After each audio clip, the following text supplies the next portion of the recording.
Gimson is in our virtual green room. Check out the title of this book, Stop Pretending, America, an Outsider's Guide to Healing the Sickness on the Inside in Elections and the Media. So, Philip, thanks so much for coming on. You and I had a great conversation off the air, and we talked about your reasons for putting this together and how it came about. Tell the audience about that.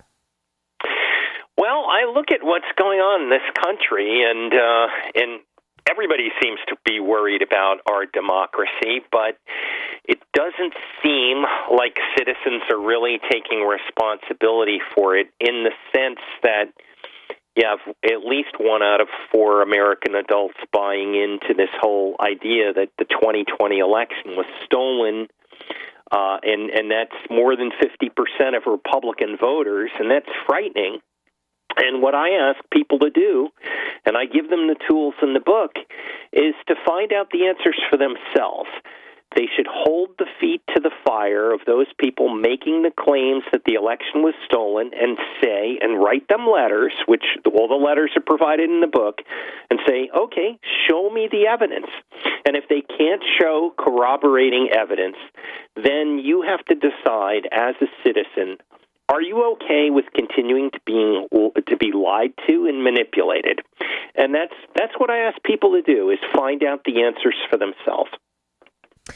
Yeah, and it's interesting because you say, why are so many millions, and you just set it up there, of Americans stuck in a delusional reality? And one of the things that pops out for all these people listening to us, because there are lots of different political persuasions, you say voters, even Republicans, are getting disenfranchised.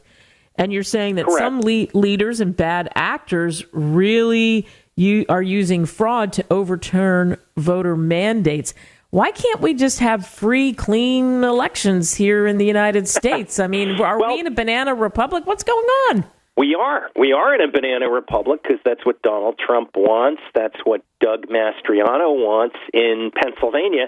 And Doug Mastriano actually illustrates my point, because in the original primary that Dr. Oz had won, let's say Mastriano had already been governor. Mastriano has publicly stated on numerous occasions that as governor, he has the right to basically disenfranchise or declare invalid voting machines in any part of Pennsylvania that he deems as illegitimate as governor, should he become governor. Well, in the case of Oz versus the opponent, Mastriano, as a fellow Trumpster, would have immediately awarded the election to Oz. Now, Oz won that primary by 800 votes.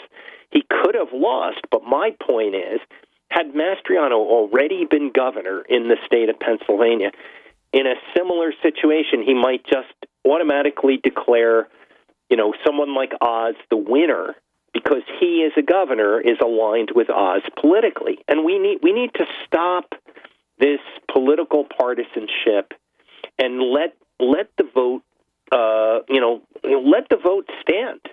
And the fact of the matter is, I've been around 60 plus years. I've followed elections since Kennedy, and there's never been that scale of voter fraud. There are one-off cases of voter fraud, and people are prosecuted for it. But there's never been widespread voter fraud. That's a myth. Yeah, I like what you said. There has been voter fraud, though, and as you said, there have been cases and people have been prosecuted for it, because there's always the take that, well, what about the people that are dead and people vote for them and have their information and vote? And so we know that there are scenarios like that, but it's the widespread, it's the fraud, like you're saying, it's the conspiracy of it all and going down a rabbit hole. Well, exactly. And right now you have cases, you have candidates like Carrie Lake in Arizona, We have a Secretary of State candidate in Nevada, all of whom are election deniers and who are the type who will just, declare the person that lost the vote, if it's someone like a Donald Trump that they are a supporter of, declare him the winner. And I mean, we can't reach that point.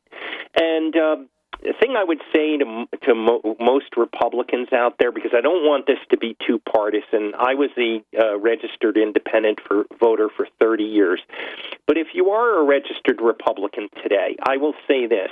There's no way you can just vote Republican down the line. You have to look and see who on the Republican ballot is an election denier. And those people do not deserve your vote, because those people are anti-democracy, and they cannot be supported, period, whether you're a Republican, whether you're a Democrat, or whether you're an independent. Yeah. We should say, I want to tell everybody about your background, because, you look at the title of the book, Stop Pretending America, An Outsider's Guide to Healing the Sickness on the Inside in Elections and the media. But you were a reporter-editor before you then took your career in a lot of different directions. And you said it. You watched the whole Kennedy assassination with your father. So you've always been interested, I think, in these kinds of things. Elections, what's happening in the landscape, media, that kind of deal. Yeah, well, my father grew up in Nazi Germany. And at the time, really prior to the rise of Hitler, Germany was considered a model democracy throughout the world. And my father used to tell me growing up that, when he was very young, he could not have imagined, what would eventually happen. And he had to leave the country and come to the United States all on his own. He did that before his 20th birthday. And pretty hard decision, right, to leave where you're familiar with and all your friends and your school and everything else. But he knew he had no choice. And so I think Americans think it could never happen here. It can't happen here, as Sinclair Lewis said, but it can happen here. And, we have to start, questioning. I just frankly can't understand how Trump continues to have 33 to 35% support in this country. It's time for Trump to be retired, not because he won't retire, but people need to retire him. He's not a legitimate presidential candidate. He's not a legitimate candidate for any office. In fact, he's got some heavyweight legal and potentially criminal charges that he's going to face, and hopefully he will face them. Hopefully he will be indicted, because I think that would be a positive development for the country. When we look back to 2016, the example is he did win that election, right? Fair and square. He won the election. And he won it based on the vote. However, there was a lot of interference via Facebook, and that's been proven. And federal intelligence agencies have proven that there was all kinds of money being spent on the internet promoting false news, attacking Hillary Clinton and the Democrats, and promoting false narratives about Donald Trump. So, the actual vote was correct. The actual vote was validated. It was what happened to build that vote for Trump. Right, which is what I mean. The actual vote was correct. Yes, no doubt. No doubt. Yeah. So that's the thing. So it's like we say, that's why I said that to you, like, why can we not have elections that are pretty darn clean where we're talking about that? But I say, like you, people need to decide for themselves instead of being fed whatever they're being fed. That's the thing. We're individuals. We're so lucky we live in a democracy, and boy, I don't want to see this democracy fade. Do you?